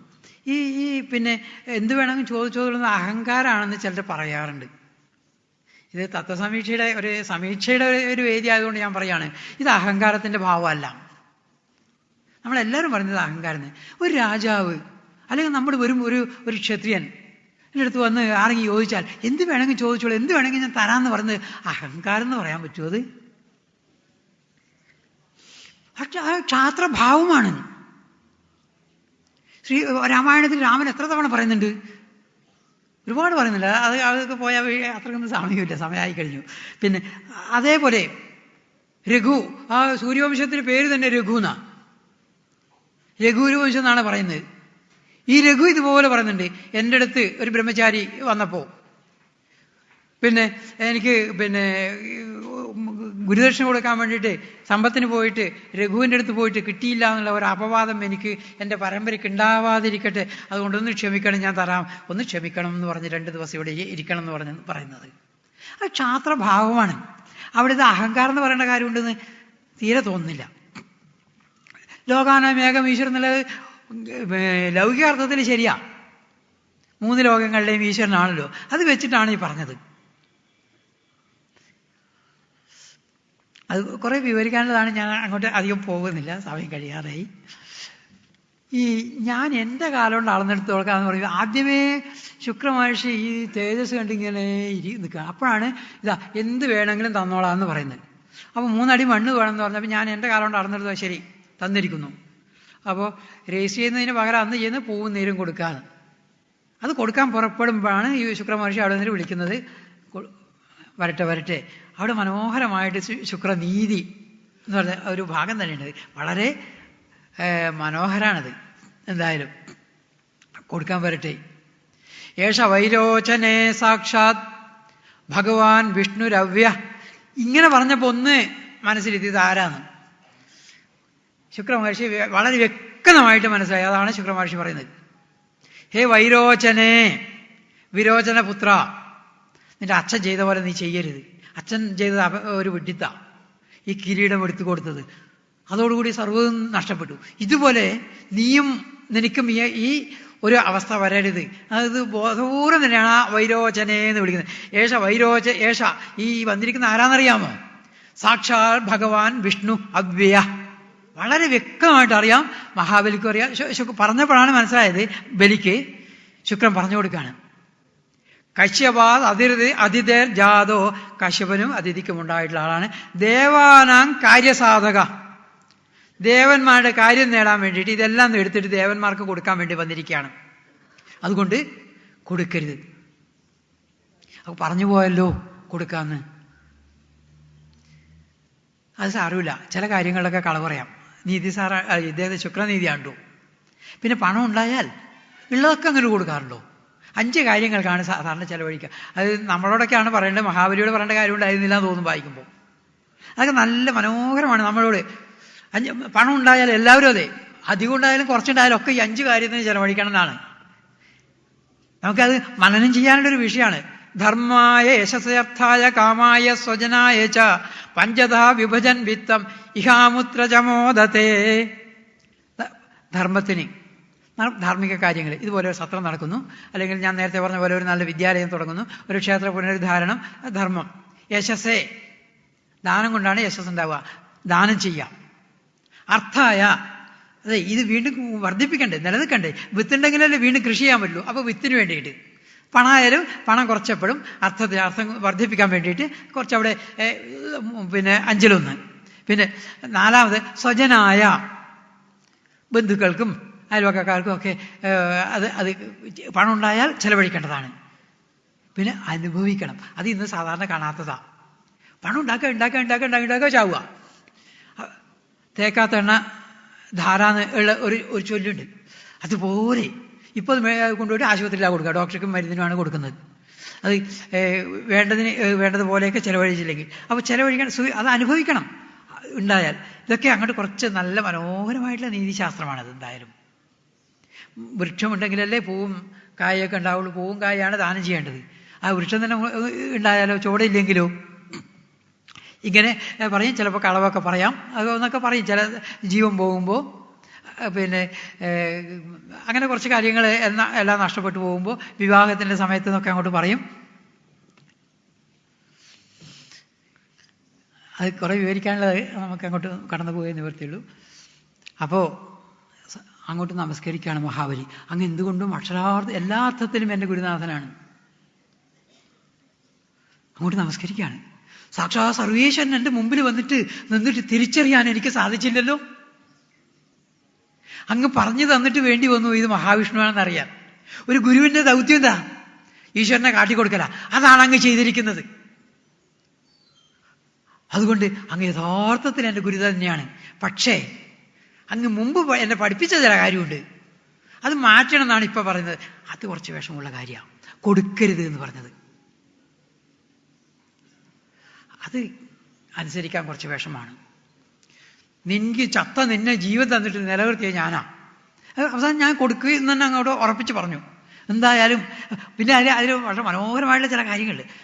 നചാഹം വിത്തലോഭേന പ്രത്യാചക്ഷേ കഥം വിഭോ. ഞാൻ എങ്ങനെയാ അതിനെ മാറ്റി പറയാ? ഒരു ദ്വിജിന് തരാമെന്ന് പറഞ്ഞിട്ട് പ്രതിശ്രുതസ്യ ദദാമീതി. എന്താ കാരണം? പ്രാഹ്ലാദിക്കിതവോ യഥാ. ഞാൻ പ്രഹ്ലാദ പൗത്രനല്ലേ, ഞാൻ വലിയൊരു കുടുംബത്തിൽ വലിയ പാരമ്പര്യമുള്ള ആളല്ലേ, ഞാൻ എങ്ങനെ കള പറയും? ആ പാരമ്പര്യത്തിലുള്ള അഭിമാനം അത് ആവശ്യമാണ്. അത് അഹങ്കാരമല്ല. അഹങ്കാരം വേറെയാണ്, അഭിമാനം വേറെയാണ്. ഒരു ആത്മാഭിമാനം ഇല്ലാത്തൊരു ഒരുത്തരും ഒന്നിനും കൊള്ളില്ല. സമൂഹത്തിൽ വീട്ടിൽ എവിടെയെങ്കിലും ആത്മാഭിമാനം വേണം. അഹങ്കാരം അത് വളരെ വ്യത്യസ്തമാണ്. അതാണ് പാടില്ലാത്തത്. അപ്പം ഞാൻ പ്രഹ്ലാദ പൗത്രൻ, തരാമെന്നും പറഞ്ഞിട്ട് പിന്നെ തരില്ല എന്ന് പറയാ. അതിനു മുമ്പ് വേറെ ഒന്നും കൂടെ ശുക്രൻ പറയും, നീ എങ്ങനെ ആയാലും നരകത്തിലാകാൻ പോകാൻ പോകുന്നത്. കാരണം നീ പറഞ്ഞത് എനിക്ക് ചെയ്യാൻ പറ്റില്ല. നീ കൊടുത്താൽ രണ്ട് പാദം കൊണ്ട് ആൾക്ക് മൂന്നാമത്തത് എനിക്ക് കൊടുക്കാൻ പറ്റില്ല. അപ്പോൾ തരാമെന്ന് പറഞ്ഞിട്ട് കൊടുക്കാത്ത ദോഷം നിന്നെ വന്ന് ഭവിക്കും. കൊടുത്തില്ലെങ്കിലും അത് തന്നെ. എന്നാൽ കൊടുക്കാതിരിക്കുന്നില്ല, കുറച്ചു കാലമെങ്കിലും അനുഭവിക്കാൻ മാത്രമായിട്ട് ഇത് എല്ലാവർക്കും അവകാശപ്പെട്ടതുമാണ്, നിന്റെ തനിച്ചുള്ളതല്ലല്ലോ, രാജാവിൻ്റെ തനിച്ചല്ലല്ലോ എന്നും പറയും. അങ്ങനെയും അതൊന്നും ഇവിടെ നാഹം വിഭേമി നിരയാ, നരകത്തെയൊന്നും എനിക്ക് ഒരു പേടിയില്ല. അതുപോലെ അധന്യാത്, ധാന്യം അല്ലെങ്കിൽ സമ്പത്തില്ല, അതൊന്നും നഷ്ടമൊന്നുമില്ല, സുഖം പോകുന്നതില്ല, അതൊന്നും എനിക്ക് സ്ഥാനിച്ചവൻ, അതെൻ്റെ പദവി അതെല്ലാം പോവും. അതൊന്നും എനിക്ക് ഈ ബ്രാഹ്മണനെ തരാമെന്ന് പറഞ്ഞിട്ട് പറ്റിക്കുന്നത് അതിൻ്റെ അത്ര എനിക്ക് വിഷമുണ്ടാക്കുന്ന ഒന്നുമില്ല. അതുകൊണ്ട് ഞാൻ കൊടുക്കേണ്ടത്. അപ്പോഴാണ് നിന്റെ ഐശ്വര്യമൊക്കെ പോട്ടെ. ഐശ്വര്യമൊക്കെ പോയാലും ഈശ്വരനെ കിട്ടുമല്ലോ. നമുക്ക് ഐശ്വര്യമാണ് വേണ്ടത്, നമുക്ക് ഈശ്വരനെ വേണം. സ്വയം അങ്ങോട്ട് ചോദിക്കുക, ഭഗവാനെ ഗുരുവായൂരപ്പ എനിക്ക് ഇന്നത് തരണമെന്നല്ലേ നമ്മൾ പറയാം. പരീക്ഷ ജയിക്കണം, കുട്ടി നന്നാവണം, അങ്ങനെ പോകണം, വിഷമമില്ലാതെ മരിക്കണം, അത് നമുക്ക് വേണമെന്നാണേ. ഈശ്വരനോട് സ്നേഹമൊന്നുമില്ലല്ലോ, ഈശ്വരനോട് കൂടി ഇതൊന്നും ചോദിക്കില്ല. പക്ഷെ അത് വേണ്ടാന്നല്ല, കക്കാൻ പോകുന്നതിന് പകരം നല്ലത് ഭഗവാനോട് ചോദിച്ച് നേടലാണ്. അത് ക്രമത്തിലെങ്കിലും നന്മയിലേക്ക് നയിക്കും. അല്ലെ, വഞ്ചനയിലും കൂടെ നേടുന്നതിനേക്കാളും ഭഗവാനോട് ചോദിക്കാൻ തന്നെയാണ് നല്ലത്. അവരും ഭക്തന്മാർ തന്നെ, ഉത്തമ ഭക്തന്മാരിൽ പെടുത്താൻ പറ്റില്ല എന്ന് മാത്രമേ ഉള്ളൂ. അതുകൊണ്ട് പിന്നെ എൻ്റെ പൂർവികരെ ഓർത്തിട്ട് ദദീജി, അങ്ങനെ കുറേ ആളുകളുടെ ശിബി, ശരീരം തന്നെ അങ്ങോട്ട് മുറിച്ചു കൊടുത്ത് അവരുടെയൊക്കെ കഥകൾ അങ്ങോട്ട് പറയും. ഈ പാരമ്പര്യം അവരൊക്കെ അതൊക്കെ കൊടുത്തിട്ട് പിന്നെ എനിക്കെന്താ, അതുകൊണ്ട് കൊടുക്കും. ദാസ്യാമി അമുഷ്മൈ ക്ഷിതിമീപ്സിതാം മുനെ ശുക്രമുനെ. ഗുരു, ഞാൻ ഈ വന്നിൽ ആഗ്രഹിക്കുന്ന കൊടുക്കുക തന്നെ ചെയ്യും. ആ ശ്രദ്ധ, സത്യത്തിലുള്ള ശ്രദ്ധ. അപ്പോൾ സത്യത്തിലുള്ള ശ്രദ്ധയാണ് നചികേതസിന്റെ ശ്രദ്ധ. വിവേകാനന്ദ സ്വാമി എടുത്ത് ആവേശപൂർവ്വം പറയുന്നതാണ് ആ ശ്രദ്ധ. ശാസ്ത്രങ്ങളിലും ഗുരുവാക്യങ്ങളിലുമുള്ള വിദ്യ, ദൃഢമായിട്ടുള്ള വിശ്വാസം, ഇത് തന്നെ ശ്രീരാമനും ചെയ്തിരിക്കുന്നത്. സുധീഷ്ണാശ്രമത്തിൽ തിരിച്ചു വരുമ്പോൾ സീത വളരെ വിനയത്തോടു കൂടി രാമൻ്റെ അടുത്ത് ചില കാര്യങ്ങൾ പറഞ്ഞില്ല. അതെ, അത് പറയാൻ സമയമില്ല, അതുകൊണ്ട് ഞാൻ അവിടെ പറയുന്നുണ്ട്. അതെ, ഈ ബ്രാഹ്മണരോട് പറഞ്ഞല്ലോ ഒരു കുറ്റം ചെയ്യാത്ത ആ രാക്ഷസന്മാരെയൊക്കെ കൊല്ലാന്ന്. അങ്ങ് പറഞ്ഞല്ലോ രാക്ഷസന്മാരെയൊക്കെ കൊല്ലാന്ന്. അങ്ങയോട് എന്ത് ഉപദ്രവം ചെയ്തിരിക്കുന്നത്, അങ്ങേക്ക് എന്ത് ദോഷം ചെയ്തിരിക്കുന്നത്, എന്നിട്ട് ഒരു ദോഷം ചെയ്യാത്തവരെയൊക്കെ പോയി കൊല്ലാന്ന് പറയുന്നത്. അത് നല്ലോണം ഒന്ന് ആലോചിക്കണം. ഞാൻ വിജയത്തോടു കൂടി പറയാം, തെറ്റിദ്ധരിക്കരുതെന്നൊക്കെ പറഞ്ഞിട്ട് ഇങ്ങോട്ട് പറയും. എന്ത് മനോഹരമായിട്ടുള്ള രംഗാണത്. ആ സീതയുടെ വിനയം, ആ അവതരിപ്പിക്കുന്ന ഭംഗി ആ വാൽമീകി രാമായണത്തിൽ. അപ്പോ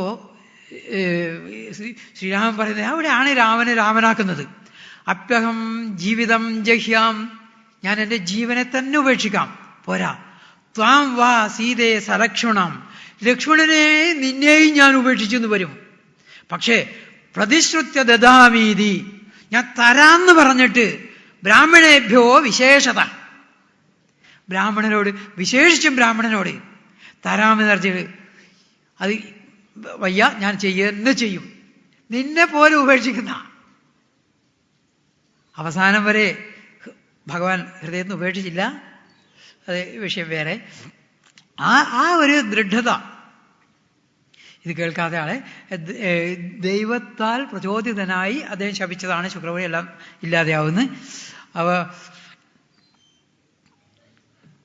ഏവൻ ശബ്ദസ്വഗുരുണ ശപിച്ചിട്ടും യാതൊരു കൂസലില്ല. അപ്പോൾ ഒരു പരിഭ്രമം വേണ്ടേ? ശാപമല്ല, അനുഗ്രഹമാണ്. ഇത് പരീക്ഷിക്കുകയാണ്. വിന്ധ്യാവലി വന്നു, ജലപാത്രം കൊണ്ടുവന്നു, ദാനം അങ്ങോട്ട് ചെയ്തു. വാമൻ അങ്ങോട്ട് വളർന്നു, വിശ്വരൂപം കാട്ടിക്കൊടുക്കുകയാണ് ചെയ്യുന്നത്. അതിനകത്ത് സകല ജീവജാലങ്ങളും അസുരന്മാരും ദേവന്മാരും എല്ലാം അതിനകത്താണ്. വിശ്വരൂപമാണ് കാട്ടിക്കൊടുക്കുക ചെയ്യുന്നത്. 2 അടി കൊണ്ട് 3 ലോകങ്ങളും അളന്നു. അതെങ്ങനെയാണെന്ന് നമുക്ക് ചിന്തിക്കാൻ പറ്റില്ല. വിശ്വരൂപം ശരിക്കും കാട്ടിക്കൊടുക്കുക ചെയ്തത്. വിരാട് സ്വരൂപം, ഭഗവാന്റെ വിരാട് സ്വരൂപമാണ് കാട്ടിക്കൊടുത്തത്. 3-ാമത്തെ ഇവിടെ ഒന്നും കൂടെ പരീക്ഷിക്കുകയാണ്. അപ്പോഴേക്ക് ഗരുഡൻ വന്ന് വരുണപാശം കൊണ്ട് ബന്ധിച്ചു. അപ്പോൾ പറഞ്ഞു, ഞാൻ ഒരു കള പറയാണെന്ന് അങ്ങേക്ക് തോന്നുന്നുണ്ടെങ്കിൽ യദ്യുത്തമ ശ്ലോക ഭവാൻ മമേരിതം വചോ വെളീകം സുരവര്യമന്യതേ. 3-ാമത്തെ കരോമി കൃതം തത്ര ഭവേത് പ്രലംബനം പദം തൃതീയം കുരു ശീർഷ്ണുമേ നിജം. 3-ാമത്തെ പാദം എൻ്റെ തലയിലെ മൂർധാവിൽ വെച്ചോളൂ. ഭഗവാൻ കാല് പൊക്കുന്നതായിട്ട് പോലും പറയുന്നില്ല. ചവിട്ടി താഴ്ത്തി നമ്മൾ എങ്ങനെയോ. ഇത് ഒരുപാട് ആശയങ്ങളെതിരെ ഭക്തിയുടെ ലക്ഷണം പറയുമ്പോൾ പ്രഹ്ലാദൻ എന്താ പറഞ്ഞത്? ശ്രവണം, കീർത്തനം, വിഷ്ണു സ്മരണം, പാദസേവനം, അർച്ചനം, വന്ദനം, ദാസ്യം, സഖ്യം, ആത്മനിവേദനം. അതിൽ അവസാനത്തതാണ് ആത്മനിവേദനമാണിത്. തലകുനിക്കുന്നത്, അവനവനെ തന്നെ സമർപ്പിക്കുക ചെയ്തത് ആത്മനിവേദനം ഭക്തിയുടെ പൂർണ്ണതയാണ്. പിന്നെ വേറൊന്ന്, ആദ്യം ഈ എടുത്തത് 2 പാദം കൊണ്ട് എടുത്തത് മമ എൻ്റേതാണ്. ഞാൻ പിന്നെയും ബാക്കിയുണ്ട്, ഞാൻ തന്നു, ഇതൊക്കെ എൻ്റേതാണല്ലോ, 3 ലോകങ്ങളും എൻ്റേതാണ്. 3 ലോകം എടുത്തു. പിന്നെന്താ ബാക്കിയുള്ളത്? അഹം മമ പോകാതിരിക്കുന്നിടത്തോളം കാലം ഭഗവത് പ്രാപ്തി ഉണ്ടാവില്ല. ഈ അഹം മമ അതാണ് ഭഗവാന് സമർപ്പിച്ചത്. അത് സമർപ്പിച്ചപ്പോൾ പിന്നെ ഭഗവാൻ അപ്പോഴേക്ക് ബ്രഹ്മാവ് വന്നു, ദേവന്മാർ വന്നു. അവിടെ പത്നി വരുന്നുണ്ട്, വിന്ധ്യാവലി. ബ്രഹ്മാവ് എന്തോ പറയാൻ തുടങ്ങുമ്പോഴേക്ക് ഈ വിന്ധ്യാവലി പറയാൻ തുടങ്ങി. ആ ബ്രഹ്മാവ് വിചാരിച്ചു, ഇവൾക്ക് എന്താ പറയാനുള്ളത് നോക്കാം. ആ വിന്ധ്യാവലി പറയുന്ന അത് മുഴുവൻ ഇത് ഓടിച്ചു പറയാനേ സാധിച്ചിട്ടുള്ളൂ. ക്രീഡാർത്ഥമാത്മനൈതം ത്രിജഗകൃതം തേ സ്വാമ്യം തു തത്ര കുധിയോ പര ഈശ കുര്യു കർത്തുപ്രഭോസ്തവ കിമസ്യത ആവഹന്തി ത്യക്തഹ്രിയസ്തത് അവരോപിത കർത്തൃവാദാ. അങ്ങ് ഒരു വിനോദനത്തിന് വേണ്ടി ക്രീഡാർത്ഥം ഈ പ്രപഞ്ചത്തെ മുഴുവൻ സൃഷ്ടിച്ചു. ഇത് പറയുന്നത് പത്നിയാണ്. തൻ്റെ ഭർത്താവ് അവിടെ ഇപ്പോഴും തല കുനിച്ച് അങ്ങനെ നിൽക്കുന്നേ ഉള്ളൂ. ഭഗവാൻ അവിടെ അത്ര അധികം സമയമൊന്നുമില്ല. ആ സമയത്താണ് എല്ലാം കൊടുത്തു എന്ന് കാണുമ്പോഴാണ് പറയുന്നത്. ഒരു വിനോദത്തിന് വേണ്ടിയിട്ട് ത്രൈലോക്യത്തെ സൃഷ്ടിച്ചു. എന്നിട്ടോ നിസാരനായിട്ടുള്ള ആള് ഞാൻ അതിൻ്റെ ഉടമസ്ഥനാന്ന് വിചാരിക്കാം. നമ്മളൊക്കെ തന്നെയാണ്. എൻ്റെ എന്ന് പറഞ്ഞ ശ്രീരാമകൃഷ്ണദേവൻ പറയും പോലെ ഭൂമി ചങ്ങല പിടിക്കുക, അതെൻ്റെ, ഇത് നിൻ്റെന്നും പറഞ്ഞിട്ട് ഭഗവാൻ അവിടെ നിന്ന് ചിരിക്കും, അതെ എൻ്റെ, ഇത് നിങ്ങൾ പറഞ്ഞോളൂ എന്ന് പറഞ്ഞു. അതുപോലെ ഈ നിസാരന്മാർ, അല്പന്മാർ ഇത് എൻ്റേത് എന്ന് പറഞ്ഞു നടക്കും. ആ ഭാവം എൻ്റെ പതിയെ കൂടി ബാധിച്ചു. അതങ്ങ് കളയാണല്ലോ ചെയ്തത്. നോക്കൂ, എന്തൊരു ഭാവമാണ്. ആ ദുഃഖം എന്ന് പറഞ്ഞതില്ല. തൻ്റെ പതിയെ അങ്ങനെ ബന്ധിച്ചല്ലെങ്കിൽ ഇതാകുമ്പോൾ അവിടെ ദുഃഖമല്ല, ഇല്ല, ജ്ഞാനമാണ്. എൻ്റെ ഭർത്താവിനും എൻ്റെ പതിക്കും ആ ഒരു ഭാവം വന്നുപോയി, എൻ്റേത് എന്നുള്ളത്. അഹം മമ, അത് ആ ഭാവം വന്നുപോയി. അതങ്ങില്ലാതാക്കി തീർത്തു. അതിൻ്റെ ഉടമസ്ഥനാണെന്ന് വിവരമില്ലാത്തവർ കാണുന്നത്. അങ്ങാണ് വാസ്തവത്തിൽ വിശ്വത്തിൻ്റെ സൃഷ്ടി, സ്ഥിതി, സംഹാരകർത്താവ്. അതിൽ മിഥ്യാകൽപ്പനയാണ് എൻ്റേത്, നമ്മുടേത്. അത് അങ്ങ് തന്നെ പ്രോത്സാഹിപ്പിച്ചതും. അതെ, ഈ മഹാബലിക്ക് അല്ലെങ്കിൽ ഈ പ്രഹ്ലാദനം പറയുന്നുണ്ട്, അങ്ങ് തന്നെയാണ് ഞങ്ങളെ രക്ഷകനും ശിക്ഷകനും എല്ലാം. അങ്ങ് തന്നെ പ്രോത്സാഹിപ്പിച്ചു, അങ്ങ് തന്നെ ഇല്ലാതാക്കി. പരാതിയേ ഇല്ല, അങ്ങ് അങ്ങയുടേത് എടുത്തു. അത് ഇല്ലാതാക്കി അനുഗ്രഹിക്കുകയാണ് ചെയ്ത്. പിന്നെ ഭഗവാൻ പറയും, ശരിയാ, ആരെ ഞാൻ അനുഗ്രഹിക്കാൻ ആഗ്രഹിക്കുന്നു അയാളെ എല്ലാം ഞാൻ ആ അഹം മമ അതാണുള്ളത്. വേറെ എന്തുള്ളത് അതൊക്കെ ഞാൻ എടുക്കും. ഇതിന് പിന്നെ ആഗ്രഹിച്ചതെല്ലാം എനിക്ക് കിട്ടും. ദേവേന്ദ്രൻ്റെ സ്ഥാനം നീ തട്ടിയെടുത്തതാണ്. അതൊരു അധർമ്മമാണ്. കാരണം ഈ മന്വന്തരത്തിൽ, 7ാമത്തെ മന്വന്തരത്തിൽ പുരന്ദരന് അവകാശപ്പെട്ടതാണ് ആ സ്ഥാനം. അതിൽ ഗവർണർ എന്നൊക്കെ പറയുമ്പോൾ ഒരു പോസ്റ്റാണ്. അപ്പോയിൻ്റ് ചെയ്തത് ഞാനാ, ഭഗവാനാണ്. ഈ മന്വന്തരത്തേക്ക് മാത്രമാണ് ഈ പുരന്തരൻ അവിടെ ദേവേന്ദ്രനായിട്ടിരിക്കുക. അടുത്ത ദേവേന്ദ്രത്തിൽ നീ തന്നെ ഇതാ ഇപ്പം തന്നെ പോസ്റ്റ് ചെയ്തിരിക്കുന്നു ദേവേന്ദ്രൻ്റെ സ്ഥാനം.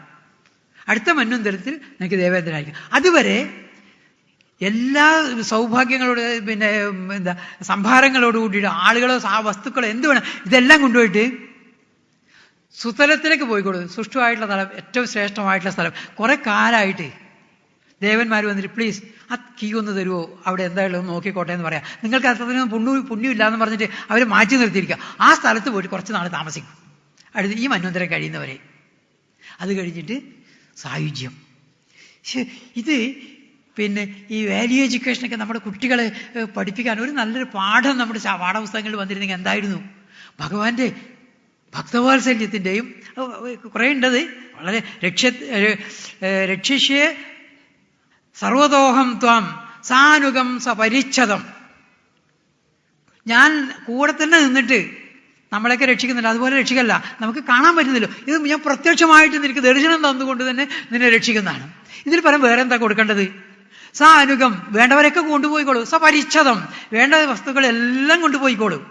സദാ സന്നിഹിതം, ഹേ വീര എന്നാണ് വിളിക്കുന്നത്.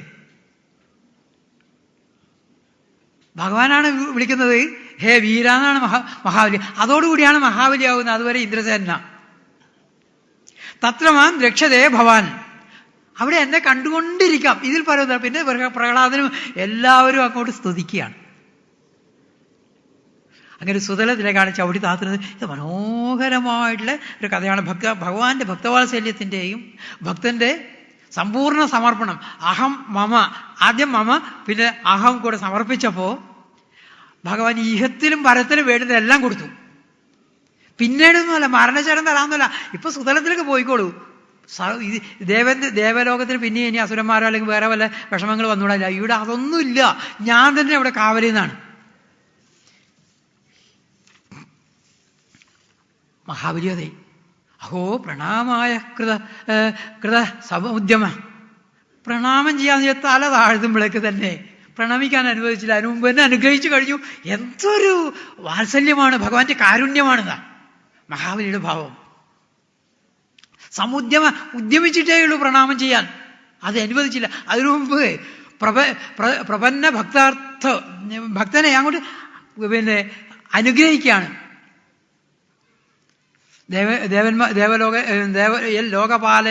ലോകപാലന്മാർക്ക് പോലും കിട്ടാത്ത ഒരു സൗഭാഗ്യം. ഭഗവാൻ ശുക്രമുനിയെ വിളിച്ച് ആ യജ്ഞം പൂർത്തിയാക്കാൻ പറഞ്ഞു. ശുക്രനും അറിയാം ഇതൊക്കെ. ശുക്രൻ പറയും, അങ്ങ് ഇവിടെ വന്നതുകൊണ്ട് യജ്ഞം പൂർത്തിയായി, പിന്നെന്ത് പൂർത്തിയാക്കാൻ? എന്നാലും ആ ചടങ്ങ് എന്നുള്ള നിലയിൽ നമ്മൾ തുടങ്ങി വെച്ചത് പൂർത്തിയാക്കണം. അത് പൂർത്തിയാക്കി. അങ്ങനെ ഒരു ശുഭപര്യവസായ എല്ലാം കൊണ്ടും ആർക്കും അതിന് പരാതിയില്ല. എല്ലാവരും വിജയിച്ചു എന്ന് ഞാൻ ആദ്യം പറഞ്ഞതാ. ജയിച്ചാളും തോറ്റാളൊന്നുമില്ല. ഭഗവാന്റെ ജയിച്ചു, മഹാബലിയും ജയിച്ചു, എല്ലാവരും ജയിക്കുക ചെയ്തത്. ആഗ്രഹിച്ചതിനപ്പുറം മഹാബലിക്ക് കൊടുക്കുക ചെയ്തത്. ഇതെങ്ങനെ ഇപ്പോൾ തട്ടിപ്പറിച്ചു എന്ന് ഈ ആളുകൾക്ക് ദുർവ്യാഖ്യാനം ചെയ്യാൻ പറ്റിയെന്നറിയില്ല. മത്സ്യാവതാരം 24-ാമത്തെ അധ്യായമാണ് അത്. ഈ മത്സ്യാവതാര കഥ, ഈ മത്സ്യമായിട്ടിങ്ങനെ അവതരിച്ചു എന്നൊക്കെ കഥയൊക്കെ പറയാം. ശ്രീധരാചാര്യരൊക്കെ അത് വേറൊരു തരത്തിലാണ് വ്യാഖ്യാനിക്കുന്നത്. ഗുരുവിൻ്റെ അധ്യാത്മ ജീവിതത്തിൽ ഗുരുവിൻ്റെ മഹത്തായിട്ടുള്ള സ്ഥാനമാണുള്ളത്. നഷ്ടപ്പെട്ടു പോയ വേദത്തെ, അറിവിനെ വീണ്ടും ഉറങ്ങുമ്പോഴാണ്, ബ്രഹ്മാവ് ഉറങ്ങുമ്പോഴാണ് വേദം എടുത്തുകൊണ്ടുപോയത്. അപ്പോൾ നമ്മൾക്ക് ഇത്തിരി വിസ്മൃതി വരുമ്പോൾ നമ്മളിലുള്ള അറിവ് പോയി. ആ അറിവിനെ തിരിച്ചു കൊണ്ടു തരികയാണ് മത്സ്യാവതാര കഥയിലൂടെ വെളിപ്പെടുത്തുന്നത്. ഒരു 46-ാമത്തിലുള്ള ശ്ലോകങ്ങൾ അതിമനോഹരങ്ങളായുള്ള മത്സ്യാവതാര സ്തുതി. ഭാഗവതത്തിലെ സ്തുതികളിൽ തന്നെ വളരെ ശ്രേഷ്ഠങ്ങളായിട്ടുള്ള സ്തുതികളിലൊന്നാണ് അത്. ഈ പരിമിതമായ സമയം കൊണ്ട് ഓടിച്ചു പറഞ്ഞെന്ന് മാത്രമേ ഉള്ളൂ. ഇത് നമുക്ക് മനനം ചെയ്ത് സ്വാദു പതേ പതേ. പുസ്തകം വായിക്കുകയല്ല, പഠിക്കുകയല്ല. ഭാഗവതം കുടിക്കലാണ്. അമൃത്, ഈ അമൃത് കുടിക്കുകയാണ്. അത് പതേ പതേന്ന് മതിയോ എന്നാണ് സംശയം. വേറെ വാക്ക് എന്താണെന്നറിയില്ല. ഓരോ പദങ്ങളും ഇത് സ്വാദ് ഈ അമൃതം നുകരുമ്പോൾ ആ മാധുര്യം, അമൃത് നമ്മൾ സേവിച്ചുകൊണ്ടിരിക്കുക. അത് ആ മത്സ്യാവതാര കഥ ഒരു ഗുരുവിൻ്റെ ആവശ്യകതയൊക്കെ അതിൽ ചൂണ്ടിക്കാട്ടുന്നുണ്ട്. നഷ്ടപ്പെട്ട വേദങ്ങളെ, അറിവിനെ വീണ്ടെടുക്കുക. നമ്മുടെയൊക്കെ അറിവ് നഷ്ടപ്പെട്ടവരാണ്. അത് വീണ്ടെടുക്കാൻ വേണ്ടി അത് ആ ഭാഗത്ത് നല്ലപോലെ പഠിച്ചാൽ വീണ്ടെടുക്കാം, വേണ്ടതുപോലെ. അതാണ് ആ അധ്യായത്തിലൂടെ വിവരിക്കുന്നത്. ഈ മഹത്തായിട്ടുള്ള യജ്ഞത്തിൽ ഇങ്ങനെ കുറച്ച് സമയം ചെലവഴിക്കാൻ അനുവദിച്ച ഭഗവാൻ, അതുപോലെ ഭൂമാനന്ദ സ്വാമികൾ, ഇതിൻ്റെ സംഘാടകർ, കേട്ടിരുന്ന നിങ്ങളോട് എല്ലാവരോടും എനിക്ക്